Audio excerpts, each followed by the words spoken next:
हा चला चला.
Ah, hello, hello.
Ramakrishna Hari वारकरी संप्रदायाच्या माध्यमातून आज बेळगाव शहरामध्ये, बेळगाव जिल्ह्यामध्ये, परिसरामध्ये आजपासून पारायण सोहळ्याला सुरुवात होती आहे। पारायण सोहळ्याचं कारण एकच असेल की तुकाराम महाराज हे वैकुंठ गमन होऊन यावर्षी 375 वर्ष पूर्ण होतात आणि त्याचा औचित्य साधून साक्षात तुकाराम महाराजांच्या पादुका आज बेळगाव नगरीमध्ये आज दाखल झालेल्या आहेत आणि ह्या पादुका अनगोल येथील JSS कॉलेजच्या मैदानावरती त्या ठिकाणी ठेवल्या जातील आणि त्या ठिकाणी उद्यापासून रोज पारायणाची सुरुवात होणार आहे। कीर्तन त्या ठिकाणी होणार आहे। सकाळी 6 वाजल्यापासून हा कार्यक्रम सुरू होणार आहे। सकाळी भगवद्गीता वाचन हरिपाठ, त्याच्यानंतर दुपारी भजन, संध्याकाळी 6 वाजता प्रवचन आणि रात्री त्या ठिकाणी थोर मान्यवर व्यक्तींचे विचार कीर्तनाच्या स्वरूपातून विचार त्या ठिकाणी आम्हाला ऐकायला मिळणार आहेत। तर समस्त तुमच्या माध्यमातून समस्त जनतेला मी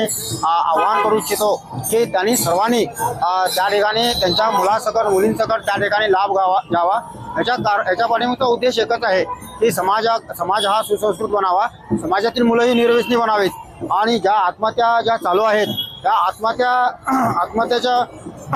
आत्महत्या बंद झाल्या पाहिजेत। कारण आज पाहतोय आम्ही की मुलं मुली लहान लहान वयामध्ये आत्महत्या करतायत।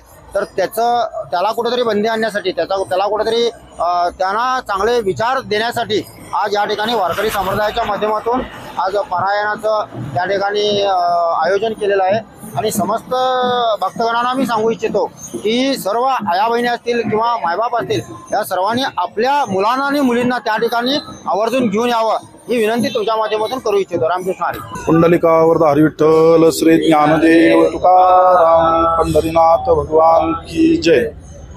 जगद्गुरु संत तुकाराम महाराजांच्या 375व्या सदेह वैकुंठगमन सोहळ्यानिमित्त गेली वर्षभर महाराष्ट्रामध्ये अखंड हरिनाम सप्ताहाचं आयोजन झालं आणि कालच्या फाल्गुन वद्य द्वितीयेला अर्थात संत तुकाराम महाराजांच्या विजेच्या दिवशी त्याची तेवढ्याच भव्य दिव्यतेमध्ये सांगता झाली। परंतु महाराष्ट्रभर सोहळे संपन्न झाले, परंतु वारकरी संप्रदायाची एक उज्ज्वल अशी वैभवशाली परंपरा वारसा असणारं हे कर्नाटक राज्य याही भागामध्ये तेवढ्याच ऐश्वर्याने वैभवाने जगद्गुरु तुकोबारायांचा 375वा सदेह वैकुंठ गमनाचा सोहळा संपन्न व्हावा ही संकल्पना तीर्थक्षेत्र देहूमध्येच त्या ठिकाणी घेण्यात आली।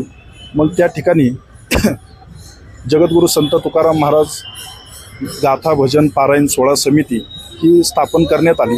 त्यानंतर हरिओम सत्संग मंडळांचे आमचे जे कार्यकर्ते त्यांनाही एकत्रित करण्यात आलं आणि जगद्गुरु तुकोबारायांच्या चरणी ती संकल्पना घेऊन त्यांचाच आशीर्वाद घेऊन कर्नाटक राज्यामध्ये बेळगाव शहरामध्ये जवळजवळ 3 ते 4 तालुके मिळून हा भव्य दिव्य जगद्गुरु तुकोबारायांचा गाथा पारायण सोहळा कीर्तन महोत्सव आदी उपक्रम या ठिकाणी राबवण्यात येत आहे। आज त्याचा प्रारंभ आहे। तीर्थक्षेत्र देहूवरून जगद्गुरु तुकोबारायांच्या पादुका आज या ठिकाणी दाखल झालेले आहेत। पादुकांचं आगमन झालेलं आहे आणि श्रीराम सेनेचे संस्थापक अध्यक्ष आदरणीय या ठिकाणी उपस्थित आहेत आणि त्यांच्याही सहकार्याने हा भव्य दिव्य सोहळा या ठिकाणी पार पडत आहे। सामाजिक क्षेत्रामध्ये कार्यरत असणाऱ्या नानाविध संघटना या ठिकाणी सेवा देत आहेत, सहकार्य करीत आहेत।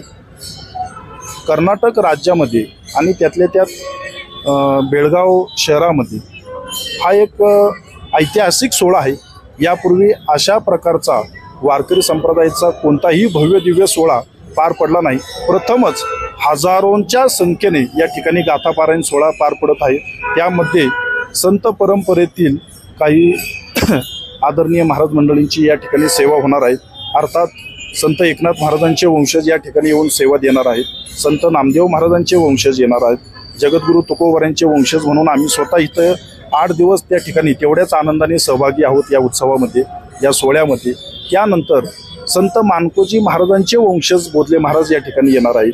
त्यानंतर देगलूरकर संस्थानचे अधिकारी चंद्रशेखर महाराज देगलूरकर येणार आहेत। या सोहळ्याकरिता 2 महामंडलेश्वर जगद्गुरु द्वाराचार्य प्राप्त झालेले आहेत। एक महामंडलेश्वर अमृत बाबा जोशी याही ठिकाणी येणार आहेत। त्यानंतर जगद्गुरु तुकोबारायांच्याच परंपरेचा वारसा चालवणारे जगद्गुरु द्वाराचार्य महामंडलेश्वर रामकृष्णदास लवितकर महाराज तेही या ठिकाणी येणार आहेत।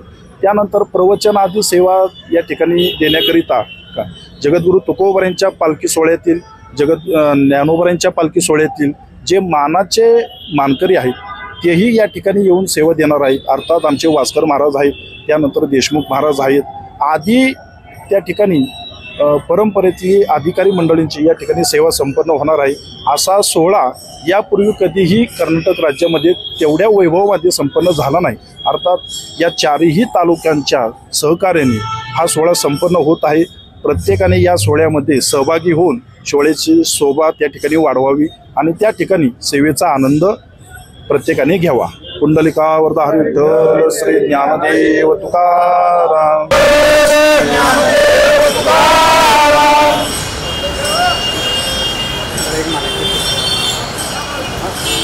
हा खरा सन्मान जबाबदारी आणखीन वाढलेली आल्यापर्यंत संपूर्ण सोहळा व्यवस्थित पार पाडून घेण्याची जबाबदारी 100% हो 100% जातीन हजर होतात ते त्याच्यावर काय शंका नाही. काय दादा बघा नाही